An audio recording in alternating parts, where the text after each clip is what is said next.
Maraming dahilan kung bakit hindi ko pwedeng ipilit na siya ay umuwi. Sabi ko nga po, decision niya. At mas...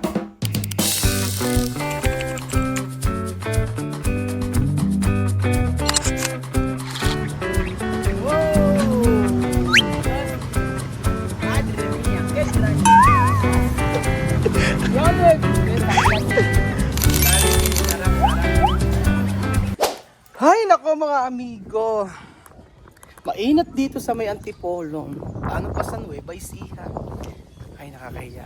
Pero magandang araw po sa inyong lahat mga amigo. Nandito po tayo sa Tagaytay, ay sa Antipolo na kung saan dumating yung ating kapatid na si kapatid Tita Joyce. O di ba kapatid na tita pa.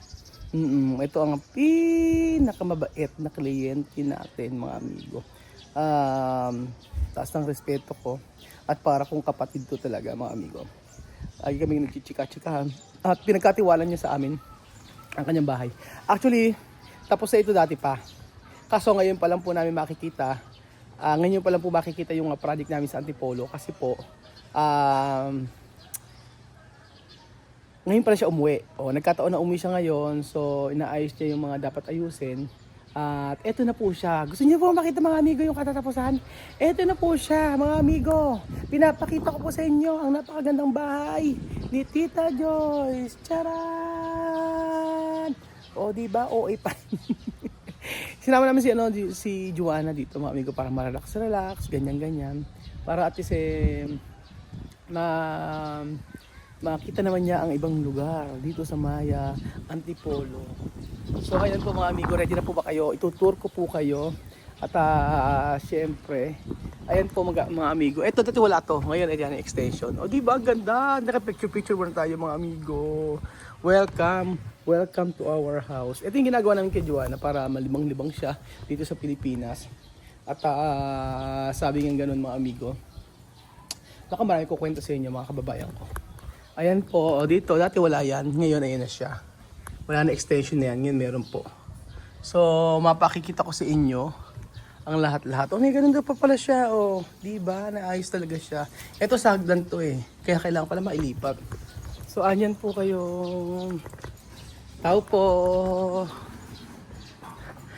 Ay, andyan na pala kayo. Kahit sana, nasundan mo kami. Kahit kailan ka talaga. Sino mo sabi palda ka? Alam ko kasi Mosi. Mamajoy. Teka, may kulang pa kasi baston. Mosi ko. Ay! Nandiyan pala kayo. Kumusta? Kumusta? Ay, Bejun. Ikaw may ari. Hira. Bejun, ikaw may ari ng bahay na to? Ba't ganyan ka umupo? Umupo ka na maayos. Sentar bien. Ayan. So ayan po mga amigo, papakita ko po sa inyo yung mga natapos. At ayan. Pagpas, dati wala to. Ito. Papakita ko po sa inyo mga amigo. At ang mga nangyari. Ayan, pininturahan lang namin yung part na to. Ayan. Welcome po kayo sa aming tahanan. At dito po, ito po yung ginawa namin. Actually, pininturahan lang yung mga kwarto. Ayan. Ayan, nilak nila. Nilak din nila to, nakalak pala. So, huwag natin pakita yun. Ayan mga amigo yun. And then, bakit nalakak? Nakalak lahat. Kanina bukas siya. Nakalak siya. So, ito yung CR na ginawa dito na wala pang kuryente. Pero maganda yan. Charan! Nagkaroon ng CR dito, mga amigo. And then, ito yung una, pakita ko sa inyo. Ito yung kwarto na inayos natin. Sa second floor, handa na ba kayo? 5, 4, 3, 2, 1. Ayan po mga amigo, ang kanilang room. So may mga nire-retouch pa sila. Pero tapos na rin po lahat yan. Di ba ang ganda mga amigo? Tapos ang gamit namin ay mga... Ang tawag ito Marvin? Ang tawag ito sa mga ganitong cabinet? Modular cabinet po ang gamit namin mga amigo. Lifetime po yan mga amigo. Ayan. A modular cabinet. And then, ayan, ito, naglagay tayo nito ng ganyan. Oo, dinala pa namin yan para ano. Meron yan, meron yung cube. May ilaw yan, mga amigo. So, ayan po. Walang tinipid na gamit, mga amigo. Walang tinipid na gamit. Oo, totoo yan. Tingnan yung mga amigo, gano'ng kaganda. Tcharan! Tapos na talaga siya. Sobrang ganda. And then, ito yung labas ng bahay nila. Actually, ito ang kulang pa rito. May glass kasi dito yan. Ito yung ginawa namin sa veranda. Ayan. Ayan. So, meron diyang glass. Hindi pa lang namin naikakabit mga amigo. Yung huling ikakabit mga kababayan ko. Pero nakaayos na siya. Oh. So, dati, dapat hanggang dito lang yan. Pero sabi namin, hindi. Mas maganda kapag hanggang dito siya. Kasi itong subdivision nito mga amigo, lapit niya sa guard. Yan. At saka safe na safe po kayo dito mga amigo. Actually mainit dito pero how much more? Paano pa sa ibang lugar? Tagaytay na to at Tipolo na. Pero hindi ka, pero sa baba hindi siya mainit mga amigo. So ayan. Yung mga rooms. Gusto ko ipakita sana yung sa may labas eh. So ito na po mga amigo. Sarado lang natin. Nabukas. Naglagay tayo ng fluted panel dito. Tapos ito yung parang ano niya. Parang dito ang headboard. Pwede na headboard yan. Tapos doon yung may TV dito. Ganyan po. Tapos may additional dito na kami ginawa. Ayan. Sa baba niyan marami. Pag nakita niyo before ito mga amigo, napakaliit lang talaga niya. Pero dahil sa extension, lot corner, ang laki na iginanda. So, ayan po. Kuya Rupert, okay lang po bang pasok ko saglit po? Reset ko lang. Salamat. So, ito po yung veranda nila mga amigo. Tapos, dito sa labas. Actually, pwede itong maging pwede po itong maging room mga amigo. Ayan, yun siya. Gumamit kami ng mga magagandang gamit. O yan, yung veranda parang pwede na siya maging room. Ilagay kami ng sliding dito. Charan! O may mga ganyang eksena pa siya. So, ang nakita ko rito mga amigo, hindi siya tinipid. Oo, hindi kami titipid. Kasi kung ibang gagawa niyan mga amigo, baka gamitin lang hardplex. Hindi sila gagamit ng mga PVC. Opo. Tignan nyo. Nagustuhan ko kasi mga amigo, talaga sa amin, yung ginagawa, yung sa wall. Ayan, sa wall. Ano siya? Makinis. Yun. Yung room na to, huwag natin pakita. Pero at least, ayan, lumuwang siya. Before, hanggang dito lang yan. Nagkaroon tayo ng CR sa taas. Ganda, no? Di ba? Oo. Nagamit lahat ng space. And then... Ayan, baba tayo. So, dito po sa part na to, ito yung nabago sa baba. Nagkaroon po ng magandang CR. Yan pa rin yung dati. So, binagbag po ay yung pinakalikod niya. Ayan po. So, ito po, meron po silang maid's room. O, meron pa silang kitchen dito. Ang galing, no? Ito, maid's room. Nagkaroon ng maid's room dito. Isang single pwede. Single, O, nilagyan ng electric pan. Ang galing. O, diba? Ito po yung kanilang... paglabas mo, sa kanila. Ayan. Tapos, ere po yung kanilang, ito po yung milyonaryong taga-Amerika. At saka yung milyonaryong taga-Amerika. Oo. Ayan, sila ang may-ari po ng bahay. Si Tita Joyce, tsaka si Kuya Dan. Hello po. Ayan, tapos na po yung bahay nila. Kaunting-kaunti na lang po. Isa lang katanungan ko. Bukod sa stress na dinulot namin sa inyo. oras na dinulot namin sa inyo kasi tagal magawa. Ano, okay naman ba? Okay naman. Satisfied naman kayo? Mm-mm. All in all, generally, it's a good bill. Yeah. Okay naman. Masaya naman kayo. Yeah. Siyempre. Mm. Oh, dahil diyan yung project sa Bulacan ibibigay niyo na sa amin. Pag-iipunan. Oo. Okay naman. Makaipon muna. Mag-overtime muna. Oo. Mga taga-Amerika po, 'yan po. Pero at least nagustuhan niya naman po yung yung sa project na ginawa namin. Kahit na medyo tumagal-tagal po. Yeah, we appreciate it. Good job. Good job, thank you. Keep on. More projects. Yeah.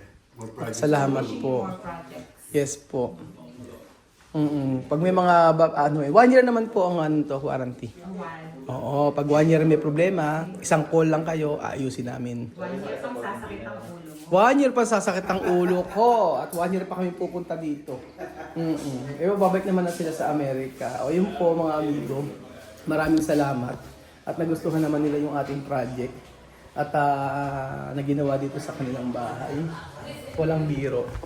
Actually, gusto nga sana niya na i-vlog ito pagka umuwi sila ng August. Sabi ko, vlogin natin para makita ng mga viewers. Tapos, gusto niya kasi meron ng mga kurtina, yung mga gamit na, kompleto na. Pero sabi ko, sige, ano na natin. Sa susunod, i-vlog ulit natin. Pagka na interior na, pagka naayos na yung mga ano. Kasi ngayon wala pang masyadong yung mga gamit eh. So, papalitan pa niya lahat yan, mga amigo. Oo, tapos dito sa may lugar na to, ayan, andyan ang mga chismoso, sama pa si Ninong. Tatsaga, nagpuntahan ng So, ang kulang na lang po dito yung garden, aayusin po. Pero yan na po yung kakatapusan niya, mga amigo. Yan na po ang niya. Ang ganda na, isipin niyo, nagkaroon ng glass doon. Frameless. Oh, ayan.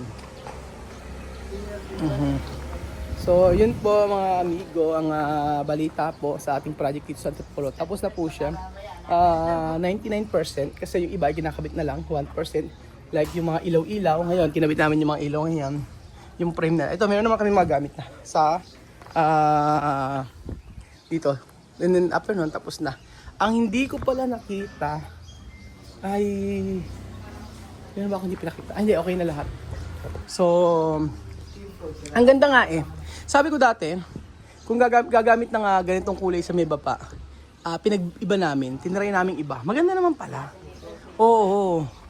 White ang ginamit namin PVC.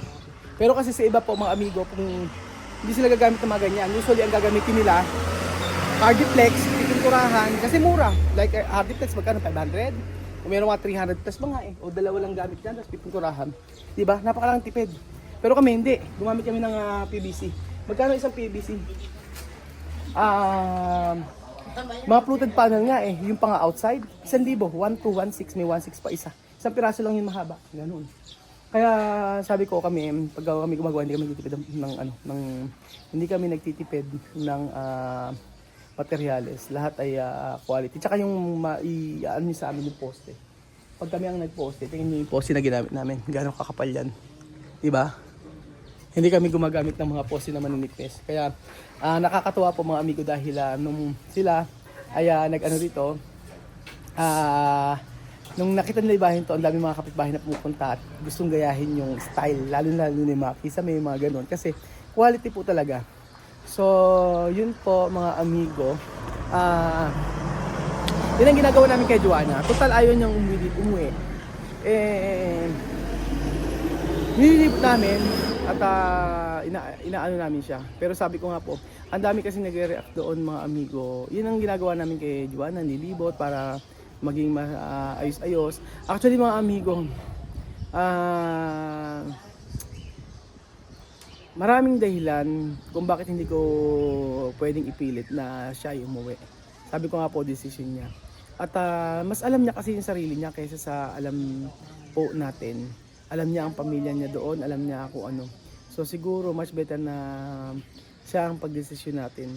At kung ipipilit at maraming magagalit na tao sa akin, sabi nga ni Lola Jenna, pauwin mo na kasi kailangan siya ang mag-alaga sa mga bata. Walang nanay na magtsatsaga na mag-alaga. Kung nanay lang ang pwede magtsaga mag-alaga sa mga bata.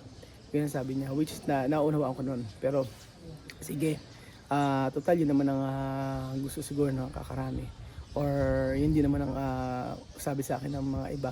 So ipilit ko, try kong kausapin muli at explain sa kanya na dapat siyang mag-alaga ng kanyang anak para makauwi na siya as soon as possible. So yun, as soon as possible, sana makauwi siya at i-accept niya lahat. Sabi ko naman sa kanya, tutulong pa rin naman ako kahit wala wala siyang kahit wala siya dito. Ganun pa rin, bahay, kailangan niya, lupa, sige, bibigay natin. Ganun pa rin naman. Pero kasi hindi ganun kasi kadali mga amigo na pagka pumunta ron, bigla makakaroon agad ng bahay. Process yun. Iba ko itong bahay na to na ipaayos natin ng matagal na buwan Diba? Paano pag doon pa? So ayun po mga amigo, thank you so much po sa panonood ng episode nito at God bless po. So sa gusto magpagawa ng bahay, message po kayo, Pinoy Equatorial Guinea, nang maipagawa natin ang inyong dream house o dream na bahay, pangarap ninyong bahay at sure po na matatapos ito. At tandaan niyo po, walang perfect sa nagpapagawa ng bahay. Lahat nagkakaroon ng aberya, hindi maiwasan, pero importante po sa lahat matatapos po yung project. So thank you so much po at God bless.